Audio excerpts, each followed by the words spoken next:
Hi, I'm Hal Roberts. This is Bridge City News. Here's some of the top stories we've been following. The CPC leadership debate took place on Thursday night. We hear what some of the hot-button issues were from some of the candidates. The Canadian government is joining Sweden in launching an investigation and laying more war crimes charges against the Vladimir Putin regime. And these are desperate times for the Lethbridge Animal Shelter, as the facility is over capacity with not enough people coming forward to adopt. Your nation, your province, your southern Alberta. From the heart of Lethbridge, it's Bridge City News with Hal Roberts. Thanks so much for joining us. Some sparks flew at the Conservative leadership debate as candidates were vying for more support. Former Quebec Premier Jean Charest and Independent Ontario MPP Roman Baber spoke to reporters after 5 of the 6 candidates faced off on Thursday night. I was able to put forward the ideas that I wanted to defend. You don't get to put them all out during the debate, and I put out a lot of policy. I mean, our campaign is about the ground game and about content. We've put out policies on defense, health care, on daycare. I've staked out my position very rapidly yesterday on the issue of abortion, and I've spoken to these issues.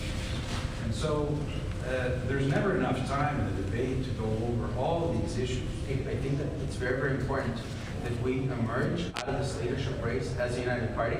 And it's very important that no candidate is hurt detrimentally, such as they're not viable during a general election. We also have to appreciate that many candidates represent certain constituents and constituencies and regions around the country. And it's important that we welcome all of those. Meanwhile, the Ontario election is just around the corner. The Ontario Liberals say they will spend $1 billion to cap class sizes for every grade across the province and hire thousands of new teachers if elected in June. The governing Tories and the NDP were quite skeptical of the plan. I'm excited to announce that if elected, Ontario Liberals will shrink class sizes and put a hard cap on both elementary and secondary schools of 20 students per class. 20 students per class. And why are we going to do that? We're going to do that because we experienced this firsthand. It was so tough for our kids to try to learn through screens last year. We know it was difficult. We know it impacted their mental health. And I've heard this story from moms and dads right across this province of Ontario. So we're going to shrink class sizes, a hard cap of 20. And in order to do that, we're going to hire 10,000 new teachers across the province of Ontario. Let's start off with Mr. Del Duca promising capping of 20 students. Let's remind everyone, under the Liberals, they closed 600 schools. So they won't have to worry about capping anything because they won't have the schools to put the students in. They closed 600 schools. We spent $14 billion in building new schools.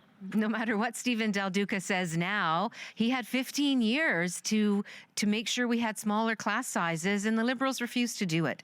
They had 15 years to pay attention to our public education system, but instead they didn't do that work.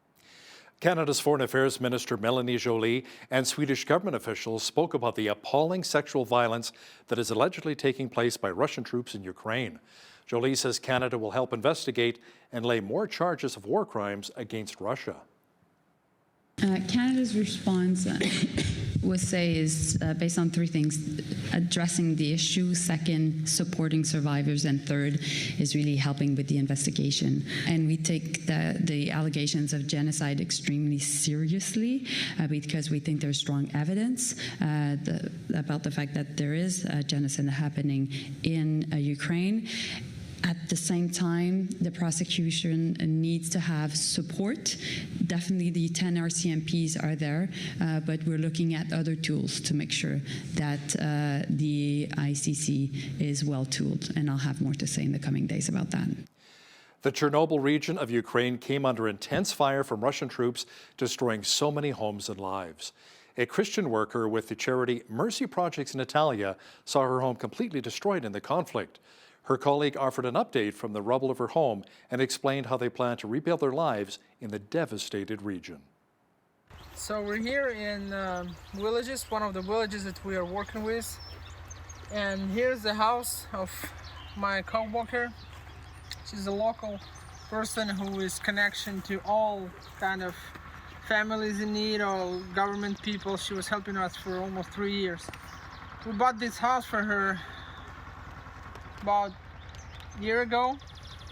We paid for her, and now it's destroyed by Russians. And families like Natalia, they all over this region and they all over Ukraine. But we want to start here. We want to start rebuild her life, her family, and Ukraine from this point. It was also our base here. From here we keep all our stuff for our camps and everything. It was here, there, and it was all of that is destroyed. So we're working on a new vision. We're working on a new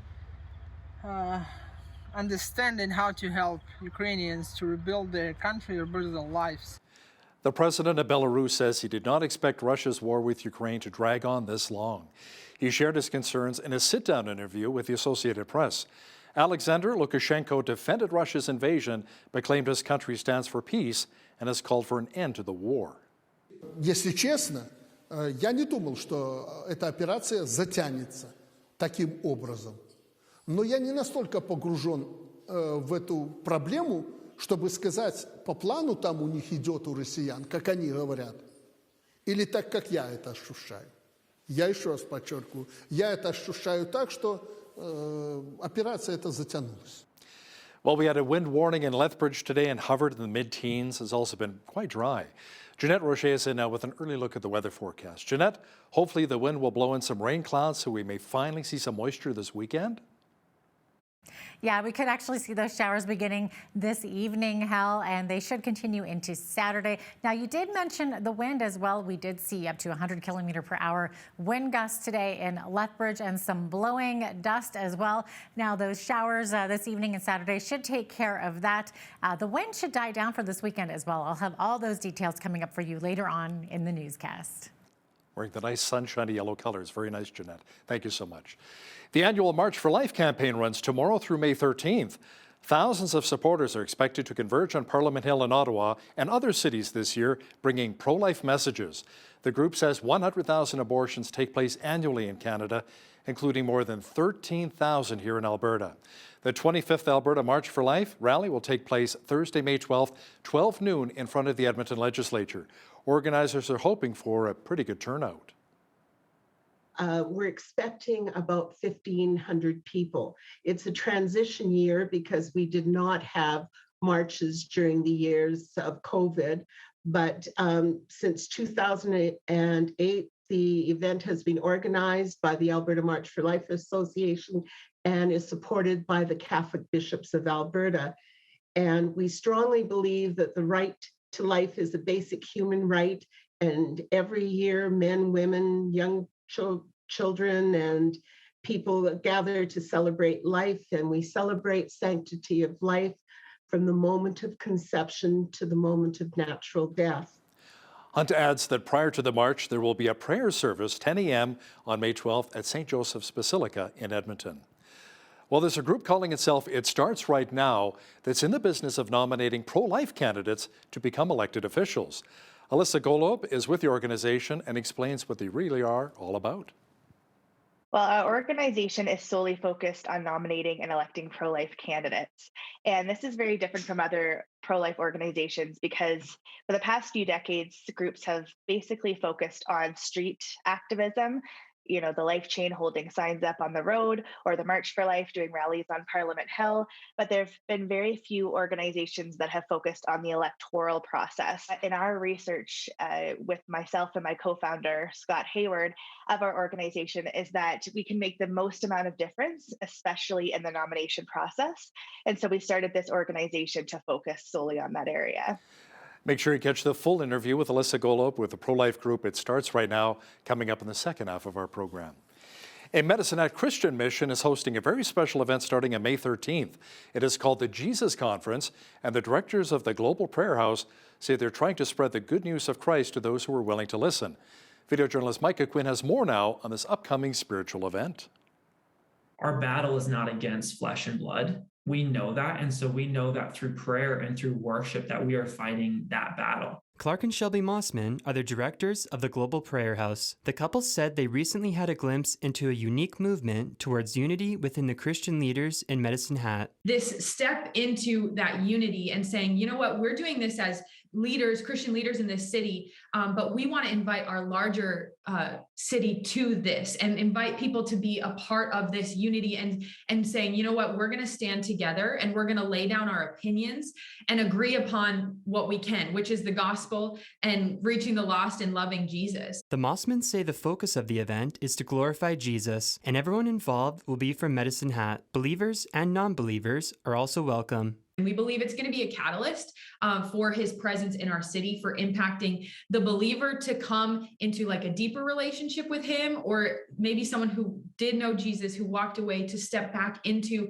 like a new relationship with him. And then also, like I mentioned, for the unbeliever who has not experienced God to go, yeah, this is a real God and I want what he offers and I want to step into that relationship with him. The pandemic opened the eyes of the Mossmans and had them reevaluate how the Global Prayer House ministers to people. I believe that this opportunity to pressure mounting from a pandemic actually caused us and leaders in our city to go deeper into their relationship with the Lord and seeking God, what are you doing in this season? What are you doing through this time? And so it was really a cool piece that came out of a really hard situation. The Jesus Conference will run from May 13th to the 15th at the Global Prayer House in Medicine Hat. For more information on the event, you can visit globalprayerhouse.com. For Bridge City News, I'm Micah Quinn. A concerning trend has developed at the Lethbridge Animal Shelter as the facility is over capacity right now with so many animals showing up. Many have either been abandoned or people are just not willing to adopt.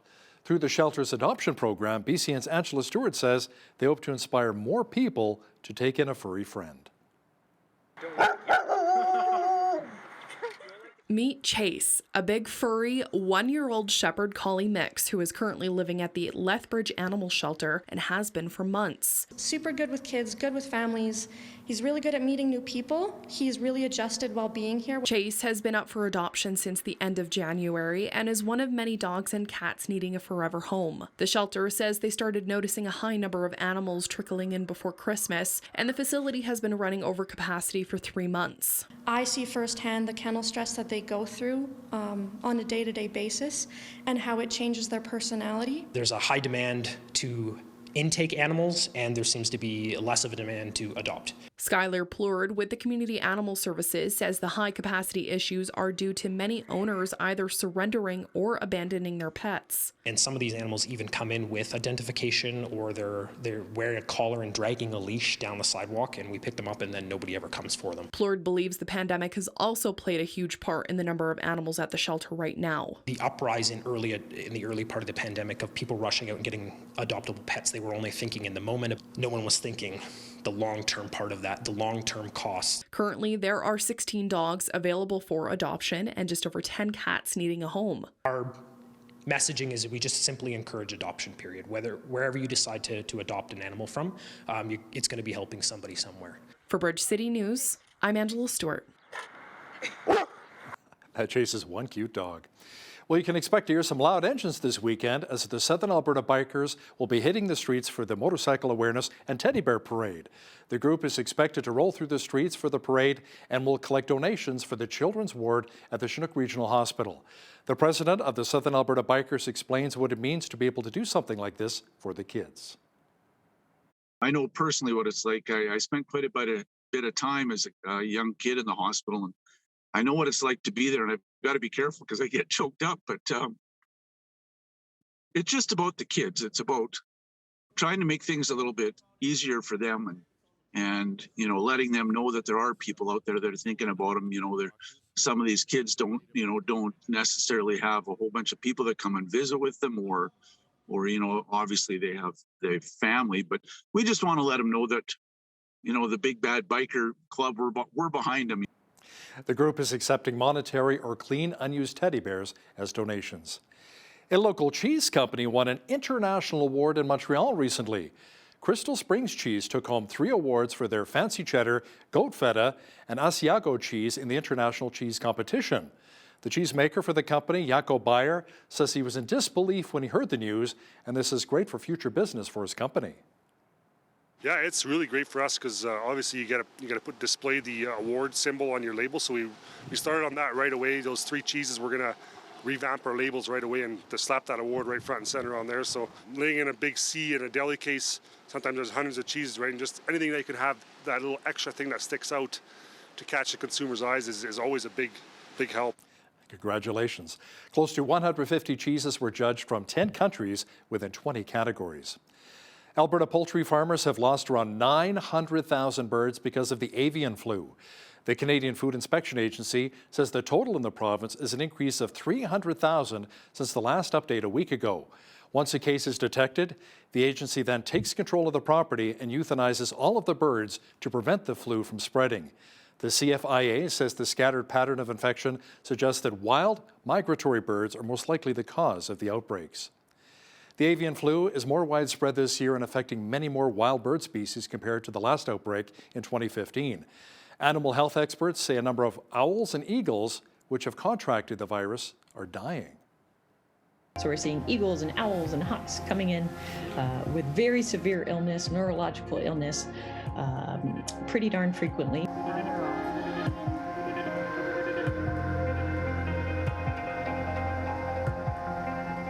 Almost 90 to 100% of raptors who get this virus die from it.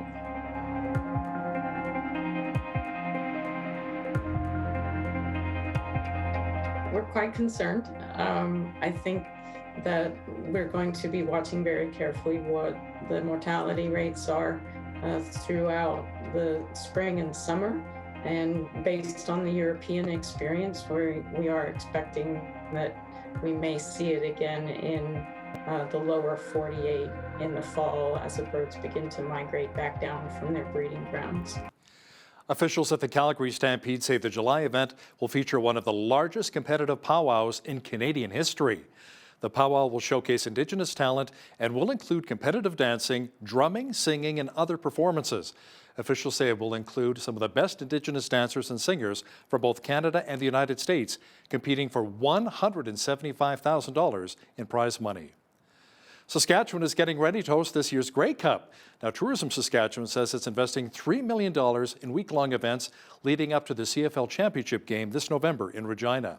Tourism Minister Jeremy Harrison says Grey Cup festivities were sorely missed during the pandemic.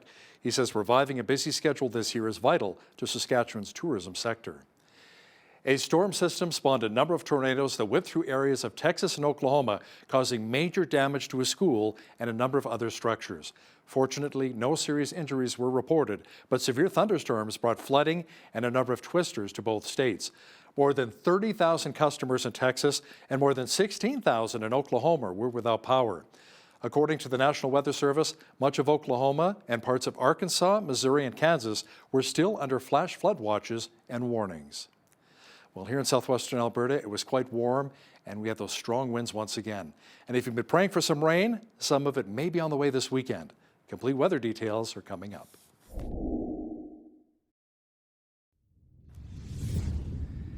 It was a sunny but windy day here in Lethbridge, and the seasonal temperatures will continue this weekend for our city. Jeanette Rocher is here now with all of the weather details. Jeanette, fingers crossed that we may also see some much-needed moisture this weekend? Yeah, that and the possibility of a thunderstorm too on a Saturday.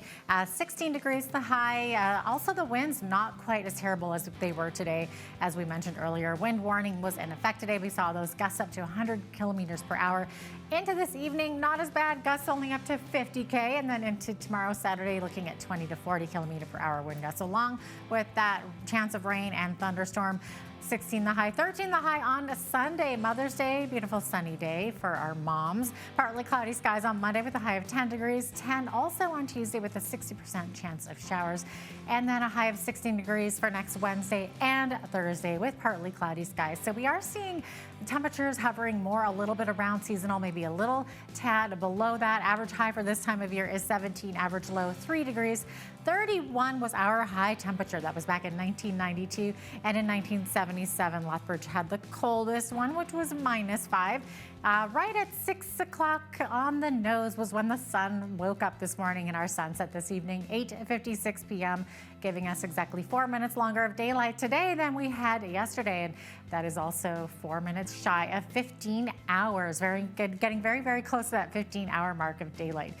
Chance of showers on the coast tomorrow with windy conditions in Victoria near the Juan de Fuca Strait. 13 degrees the high, 12 degrees the high in Vancouver. Edmonton sitting at 15 degrees tomorrow with winds up to 40 kilometers per hour. 16 the high in Calgary tomorrow with a chance of showers and a risk of thunderstorm there as well too.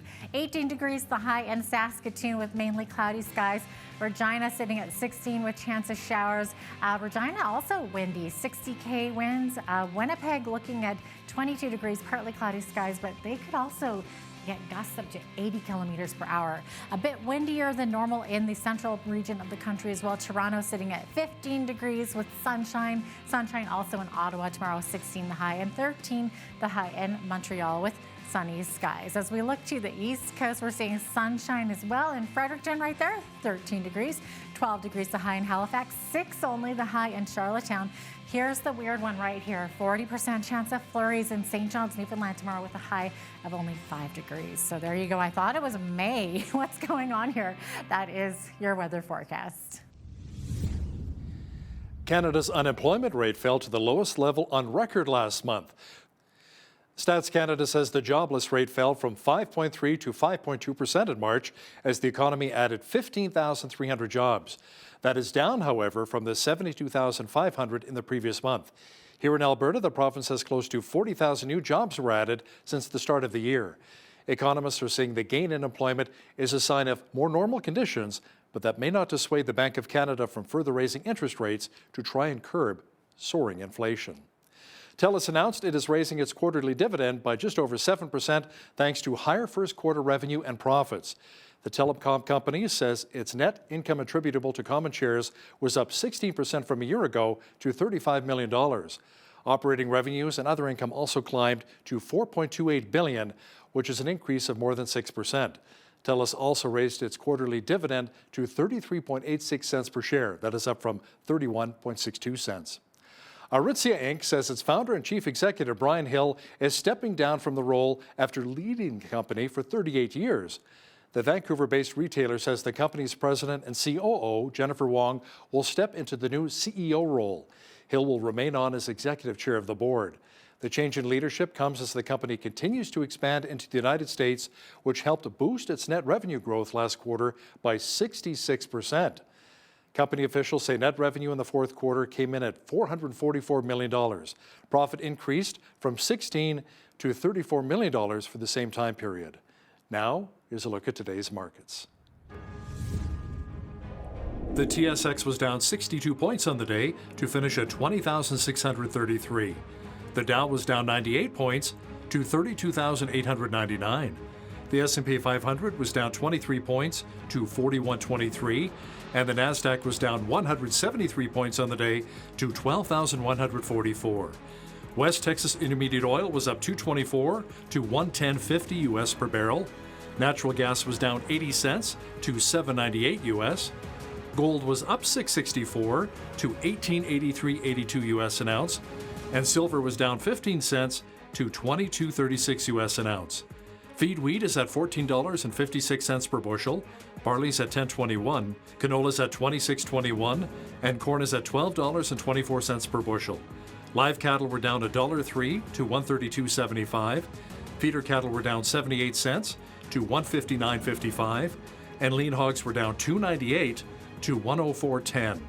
The Canadian dollar was down slightly over the past 24 hours to 77.47 US.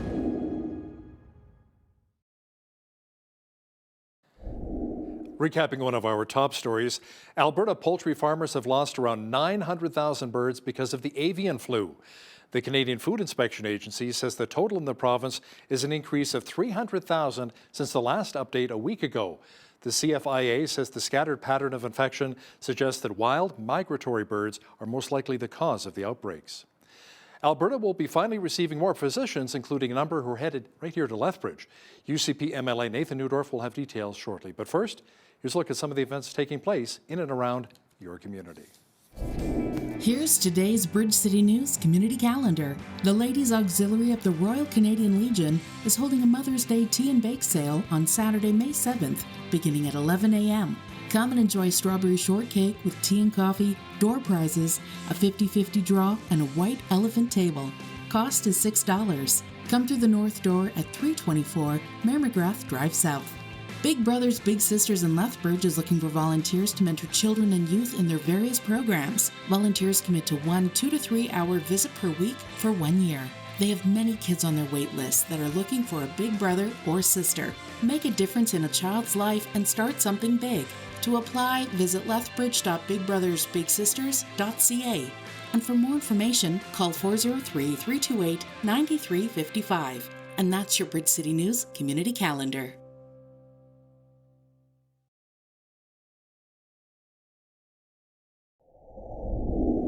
It's estimated that around 40,000 Lethbridge residents do not have a family doctor. You can include me in that group. But there's some good news in that 3 international graduate physicians have signed contracts to come to our city, and another 7 are pending. To discuss this in more detail is Lethbridge East MLA Nathan Newdorf. Nathan, that would mean 10 extra physicians for 40,000 people. I mean, it's really not enough, but at least it's a good start, right? Absolutely, Hal. It's not a start. We didn't get here in a day, and we won't fix it in a day, but it is definitely positive direction. And I understand that there have been discussions with 5 to 7 more doctors beyond that first group of 10.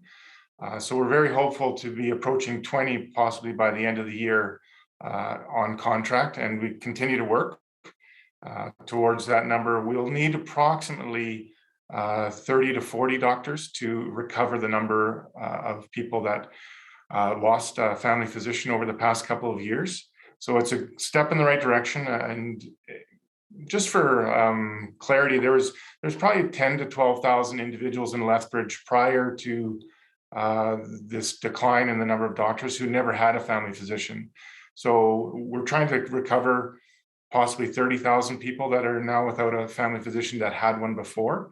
So this is almost a third of the way there, and it's definitely a move in the right direction. So what caused such a lack of doctors in our city? Was it that a lot just moved out, some retired? What's the issue here? It's a little bit of everything. We know quite a group of doctors have moved to larger cities in Alberta, Calgary and Edmonton in particular. Many have retired. The additional stress and workload of a pandemic. Just saw a number of doctors say that they had reached the end of their careers. Unfortunately, a number of physicians actually passed away. That's a natural occurrence as well, but unfortunate. And it's just been a very difficult time with the lack of movement around the globe in terms of people moving during a pandemic. So once we've seen that recovery, it's much more attractive to have doctors come and look at a place like Lethbridge. When I lived in Hamilton, Ontario, I had a doctor from Nigeria, Dr. Oliankadada, wonderful man, an incredible human being and a great doctor. Are we looking at maybe opening the doors to having even more international doctors coming to Canada and Alberta? Absolutely. We do look around the globe. One of the most important elements is to check the credentials. There's many countries around the world that have already established that their training programs would meet the requirements that we have set here in Canada for that threshold of safety. There are other countries where that's not necessarily the case. So it's very important that we keep people's safety forefront in our minds as we go through the credential recognition program for those doctors and make sure that they're eligible to practice medicine here in Canada. Yeah, let's talk a little bit more about the vetting and recruiting process of bringing more physicians here to our city. Do you know what really goes into it? I don't have all the details, of course, but checking the credentials is a major part of that. And it's not just as simple as calling a reference on a resume. It's a little bit more in depth. They do follow up on the training, their course of practice. And then there's also the federal component in terms of immigration to make sure that there's not criminal occurrences in their past or anything like that. And then their financial stability. We want them to come here and work and not necessarily come here to be a net drain on our resources. We already take many immigrants who are in very serious global consequences who need those resources to be taken care of. So, and then there's also the whole process of relocating, making sure that they find a place to live. If they have a spouse and family and children, that they can go to school. So it's quite an extensive process, and it can take 3, 6, sometimes even 9 or 10 months to accomplish. Nathan, the opposition NDP have been blasting the UCP recently on a number of points. One is how car insurance rates have gone through the roof since the cap was removed in 2019. Will we see a break on auto insurance, especially for our younger people? Well, this is a market function. What we saw happening in 2019 when the cap was in place is that the underwriters of those insurance companies were leaving Alberta at an alarming rate. I heard many examples of young people who had to pay up to $7,000 for a single year of automobile insurance, and they had to pay it all up front because the availability just wasn't there. The risk was so great for those insurance companies.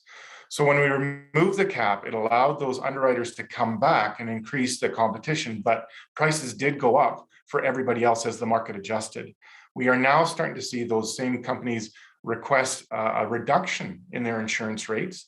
7 companies to date. We hope more continue to follow.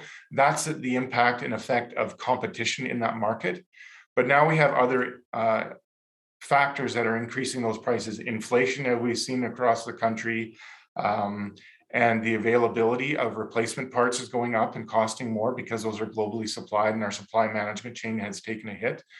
And those things, as well as the complexity of automobile manufacturing now with technology and circuits and those kind of things, even the composite materials to build vehicles, all of those push prices up, even though competition would help bring those prices down. So we're seeing a bit of that confluence in the market right now. Now, a recent report by the Business Council of Alberta says that Albertans are struggling more than any other province. While prices have gone up by about 7%, our incomes have only increased on average by about 3%. Another report, Nathan, shows that 52% of Alberta households were within $200 of not making all of their financial obligations by the end of the month. So how can we make life more affordable for Albertans? Well, our government's taken a number of steps to try to do that. We've removed the gasoline tax, and we have added a small rebate for natural gas prices. There's further work that we're looking into, but I think the most important factor that we can do to help people make ends meet is by seeing our economy recover. And we've set a great stage for that. Our economy is really taking off with diversity, with new jobs. The number one concern I hear from employers is the lack of skilled trade and employees. Those things will begin to push pressure on employers to increase their wages so they can attract the help that they need. I think that's beneficial, and we are starting to see that already. And that trend will continue as we get into summer and the fall, which is our busiest time of the year. So hopefully we continue to see that trend. It has been very difficult for people in Alberta for the last couple of years, for sure. Premier Kenney has mentioned on Bridge City News that as long as oil stays above $80 a barrel, then Albertans can enjoy the, saving on the 13% provincial tax on fuel. But let me ask you something. How hard would it be, let's say, if it drops down to $75 a barrel and all of a sudden, boom, that's a big hit for a lot of Albertans once we're used to now paying 13 cents a litre less. That'll be a shock. Well, yeah, it could be. But here's the brilliance of what our Finance Minister, Travis Toews, when he set this up. It's a graduated tax relief. So at $80 a barrel, the tax starts to drop, and it drops incrementally until you hit $90 a barrel, where that full 13 cents is removed completely. And as prices drop, they don't drop $10 or $12 a barrel typically in a day. They take a little bit of time. It would also incrementally come back down there, so it'd be a graduated curve to help ease that transition back and forth. But it's a great program because of that. And it's a taxation thing. It's not a rebate where it would be a hard adjustment. It's a graduated tax relief and done in a way that's wise, that allows us to hit our budget targets, but also helps people adjust when those dollars per barrel prices change. Nathan, the UCP leadership review is ongoing. Mail-in ballots must be in by May the 11th, and results will be known by May the 18th. Now, if Premier Jason Kenney is out as party leader, that could be a real challenge for the UCP. How tough would it be to replace a leader like Jason Kenney, especially leading up to next year's provincial election? Absolutely. It would be a challenge for sure. There are very few politicians with the amount of experience that Premier Jason Kenney has. And we'd have to see the outcome of that result to know exactly how we'll move forward. Thankfully, we do have some time. A year is a long time in politics, but it can also be a very short time in politics. So we'd have our work cut out for us, that's for sure. Now, if Premier Kenney doesn't get his 50+1 support from party members, would you ever consider putting your name forward as party leader? Well, I've had a lot of people ask me that in the last month or so. I think we'll just have to wait and see what happens. Now, Premier Kenney says hydrogen is a big part of Alberta's future, which is a big reason why the province is investing around 50 million taxpayers' dollars into a new clean hydrogen centre. Is this really about diversifying our natural resources? Absolutely, it is. People in Alberta have expected our government to diversify our economy, get away from the roller coaster ride of just trusting the energy prices in terms of oil and gas, as it is a very cyclical in nature. So moving into hydrogen accomplishes two things. One, it accomplishes our environmental goals of moving towards cleaner energy. And two, it does diversify the energy, the natural resources we have in a much cleaner way. So yes, it is about diversifying, but it has the added benefit of also moving us in the right direction environmentally. At this point, do we know where it may potentially be built? My understanding is that it's going to be somewhere near Edmonton to be close to the energy producers, as well as a major shipping hub of Edmonton and the capital city. It could change, but I suspect it'll be somewhere in that neighborhood. As we move closer and closer to the next provincial election next year, a lot of times governments like to spend money in different constituencies. Some people say, it's to help buy votes, but I mean, other times it's like certain areas really need funding for capital projects here. And we've talked about a third bridge here for the city of Lethbridge. Any other money potentially coming our way, maybe for intox and detox beds as we continue to battle the opioid crisis, or a third bridge? What have you heard? Well, we have lots of money for intox and detox beds and treatment. I look forward to that money being actually built with. There's quite a few beds in the queue, and I expect some sod turnings this year, which will definitely see that money that was promised earlier being spent. The third bridge, I've had a very good conversation with the Minister of Transportation on that. We are fortunate that the next budget will have to be put forward by the end of February and passed by the end of March next year, which is in advance, 2 months in advance. I hope that we continue on our fiscal objectives of continuing on a balanced budget and getting us back into the black. But I am also hopeful for a number of very needed growth projects, good investment in good infrastructure here in the South that will help us continue our economic recovery. Let's discuss the province putting an extra $3.6 million into an agreement with Ottawa to support inclusive childcare for kids with special needs. How important is this kind of an investment? I think it's incredibly important. As we talked earlier, allowing and helping people get back into the workplace is vital right now. And parents with children with special needs and disabilities need that support as well. And being able to have trusted, safe, and affordable childcare is crucial for them to be able to do so. I think this is a great investment. I know in Lethbridge, as a hub city here in the South, a lot of families that have additional needs of services, particularly community and social services, they move to Lethbridge to get those needs met. And to have that investment will really benefit us here in Lethbridge and really help those families who need that little extra help. Let's talk a bit about the school curriculum, which has been criticized extensively by educators, by parents, and of course the opposition NDP. A lot of it's rolling out in September. How do you respond to that kind of criticism when it comes to this new curriculum? Well, here's where I get a little bit confused with people's criticism. Most of the criticism is about the social studies aspect of that, which is still being worked on and not being implemented this fall. The mathematics and language arts, where they've piloted it this year, they've seen 2 and 3 grade level increases in those children's learning. Those are what are going to be implemented this fall. So people without concerns are either not getting the whole story or not understanding the actual benefit of what's being done. I think we've heard those concerns about the social studies. That's why we've held that back and continue to work on it. But we've heard the praise and positive reports in learning for children in the mathematics and language arts and physical education pieces. That's why we're proceeding with those. And I think parents will see a great benefit to their children in those grades this fall and into the years ahead. Now, Nathan, we've talked about attracting more doctors to our region. How about other business owners to help really diversify our economy here in Lethbridge? What's needed and what kind of businesses are needed here in our city? Well, I think that's why news items like yours, Hal, when we focus on the positive. So when people do a Google search of where they want to live and they type in Lethbridge, for years past, especially after the previous administration, all we saw was bad news stories. We still have a large challenge in our opioids and addictions realm, but we've seen lots of positive investment. We've seen lots of steps in the right direction. Our new police chief is doing excellent work. In every sector of the city, we've seen crime go down. So we need to get that positive message out. So when people look to move here, we have a great college, we have a great university, we have lots of great resources and facilities, and we've got positive news and positive growth. So it's not just agriculture and food production, it's shipping, receiving.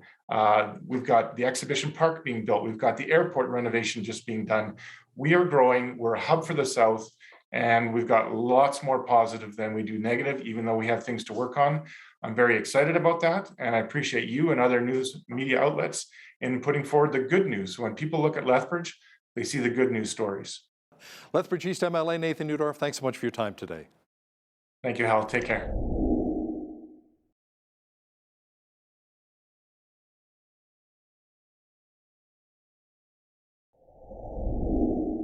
We often read headlines that say abortion is a settled issue here in Canada, but is it really? There's still a large number of Canadians who are opposed to the termination of a tiny unborn being with a heartbeat. Is there any realistic hope of changing the majority's view on the issue? Today's guests believe there is. Alyssa Galobe is one of the co-founders of Right Now, a Canadian pro-life organization, and she joins us now from Calgary. Alyssa, welcome to Bridge City News. Thanks for having me. So Alyssa, what is your organization all about, and how do you differ from other pro-life groups? Well, our organization is solely focused on nominating and electing pro-life candidates. And this is very different from other pro-life organizations because for the past few decades, groups have basically focused on street activism, you know, the life chain holding signs up on the road or the March for Life doing rallies on Parliament Hill. But there have been very few organizations that have focused on the electoral process. Other organizations focus on lobbying politicians after they're already elected. But what in our research with myself and my co-founder, Scott Hayward, of our organization is that we can make the most amount of difference, especially in the nomination process.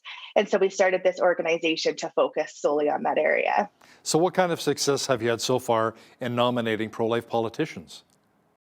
We've had a lot of success. We started in 2016, and one of our first politicians that we helped in the nomination process was 19-year-old Sam Osterhoff in Ontario, who was an ardent social conservative who went up against the president of the party. And no one knew who he was. Very few people paid attention to him.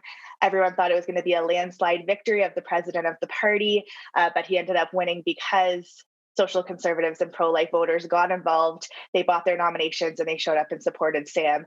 So we often use that as an example just of how powerful the pro-life vote can be in the nomination process. Now, political parties are obviously very aware of what you're doing right now and who you are. What kind of tactics are they using to maybe try and stop your message and really stop you in your tracks here? Well, it all depends on who the leader is, because if we do have a sympathetic leader or even one who's pro-life that we've seen in the past, they very much respect democracy. They respect open nomination process. We've also had terrible leaders provincially where they disqualify candidates the night before if they don't like what they're saying and for no reason at all. So it's been kind of a whirlwind in terms of who we elect and how successful we are in terms of the leader. But, you know, in the last two federal elections, which is the two that we've been around for in our existence, we've actually been able to increase the number of pro-life politicians both in 2019 and 2021. So the Conservative Federal Party is far more pro-life now than it was 5 years ago, and we only expect to continue that success. Now, in your recent research, Alyssa, what percentage of the population do you think is actually against abortion? And how many of these people would potentially consider getting involved politically? Yeah, so recent polls, the last major poll was done by Angus Reid in 2020, and it showed that 34% of Canadians thought life began at conception. And so in a country of 38 million people, that's about 12 million Canadians who are pro-life. In terms of where they fall on the pro-life spectrum, the same poll also showed that the majority of Canadians want restrictions on abortion in every single province, including Atlantic Canada and Quebec, which are seen as more of the kind of progressive provinces. So this is a unanimous thing that Canadians do want, and the legislature, especially federally, has to keep up with the public opinion on this issue. So what kind of legislation would you like to see changed? Many political parties, including the Conservative Party of Canada, has already said it's a non-starter and abortion will remain. Yeah, so I think, again, that public policy has to reflect public opinion. And so if the majority of Canadians want restrictions on abortion, and the Supreme Court in our versus Morgentaler said it was up to the federal legislature to implement these laws, then it's our duty as Canadians, as voters, to elect politicians that will reflect that policy and will pass legislation. And that's really what the goal of the game that we play is that to elect those politicians that do reflect that public policy.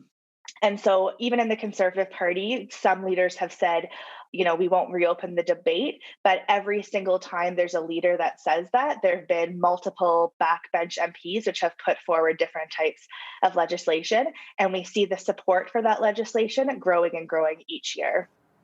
So in your opinion, what are the odds of seeing a pro-life federal Conservative leader being elected?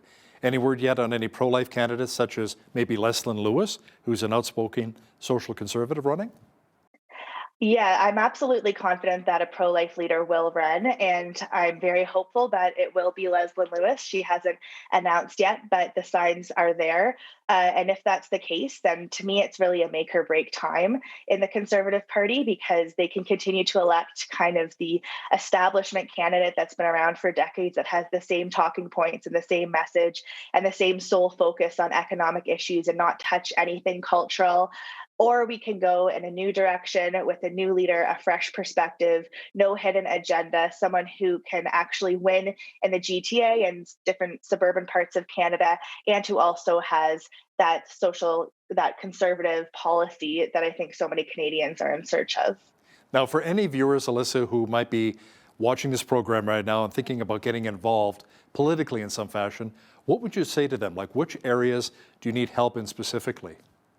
Well, like I said, this leadership race is very important. So even if we put together lists of personal pro-life contacts that we know, and reach out to them during the leadership race and ask them to buy a membership to support the pro-life leadership candidate, that can exponentially increase the number of votes, and that's the number of points that a pro-life leader needs to win. And just also to join our organization so we can let you know when there's a pro-life candidate in your riding, so you can vote in that nomination, and we can elect more and more pro-life politicians across the country. It's interesting to see polling revealing that a majority of Canadians are in fact opposed to gender-selective abortions and late-term abortions. Now, why is it that legislation to this effect never actually gets past first base? I think it's mostly because the pro-life movement hasn't focused in this area of electing pro-life candidates as much as we've needed to. So even though our numbers keep increasing in Parliament, we still don't have enough to pass pro-life legislation, which is ultimately the goal. The goal is to elect 170 pro-life MPs, which is 51%, so we can pass these types of pro-life bills, especially bills that reflect public policy. So I think that in many of these situations, even though support for these bills has increased over the last few years, it's not enough to pass in the House, and that's what we're fighting for.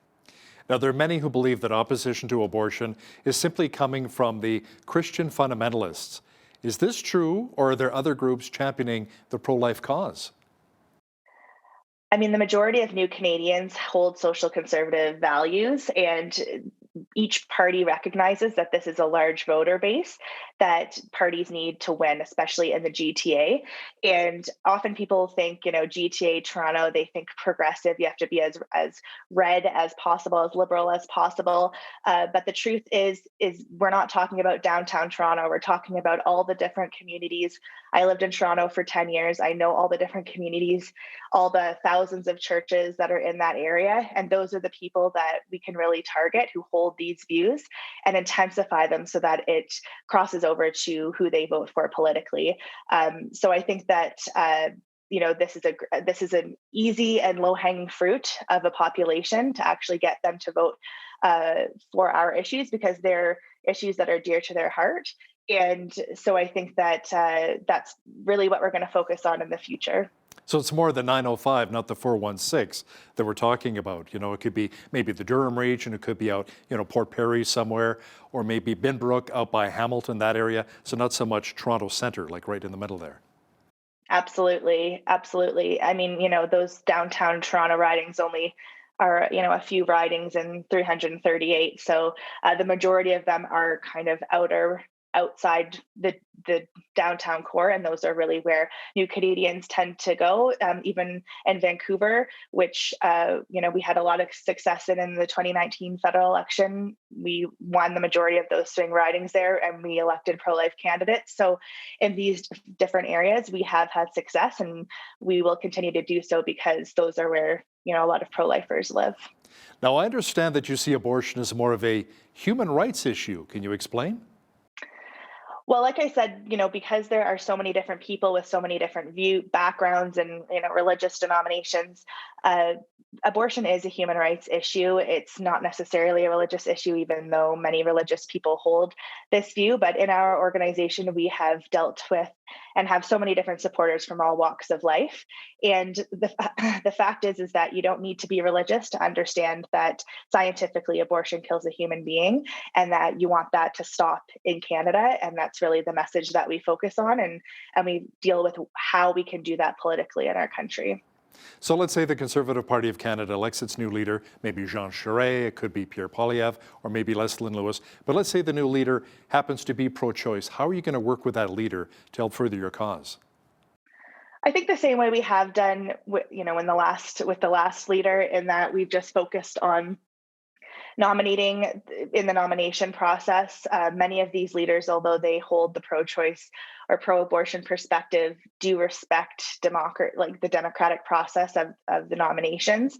And so we're able to intensify people in different ridings that we're focused on and get them involved and vote and win in those nominations. So even with a ardently pro-abortion leader like Erin O'Toole, we were able to increase the number of pro-life politicians in the last election. And if that happens in the future, we'll continue to focus on that area. So any advice on how to better identify pro-life voters and to gather them together cohesively to influence our nation? Yeah, I mean, there's lots of different ways. Social media is a huge help. We also have door knocking campaigns where we ask people to sign a pro-life petition, so we can sort of gauge where they're at in the neighborhoods that we need. Going into different church presentations where people are generally pro-life but don't understand how that translates politically. We also do presentations just to communities and different ridings that we're focused on. So there's lots of different ways that people can help educate the community that they're in and intensify people's votes so that they can nominate and elect a pro-life candidate in the future if they haven't already. So, Alyssa, I want to ask you specifically and personally, how did you get involved and why do you have a passion for being a pro-lifer?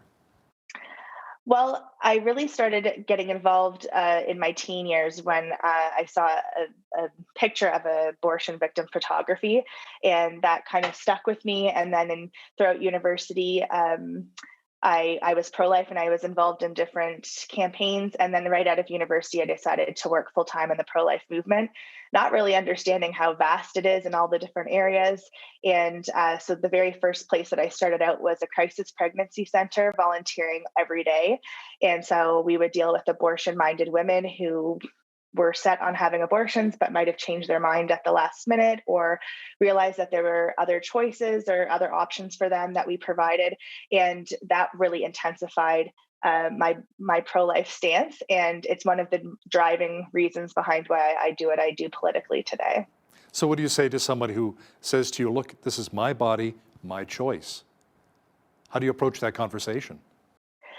Well, a lot of people who say that, when they find out, when you ask them why they made that choice, the number one thing that they say is, I thought I had no other choice. So I think providing people with other options and having more informed consent is a big part of that, because I'm all for my body, my choice, but if abortion was solely about a woman's body, she'd be aborting herself. But she's not. She's aborting a separate individual human being with separate DNA. But I think the real kind of way to explain that is to show that there are other choices, and when women are faced with real choices that actually help them, then they vastly don't go with abortion. Alyssa Golob is one of the co-founders of Right Now, a Canadian pro-life organization. Thanks so much for joining us today from Calgary. Thanks for having me. On behalf of all of us here at Bridge City News, I'm Hal Roberts. God bless and thanks for watching.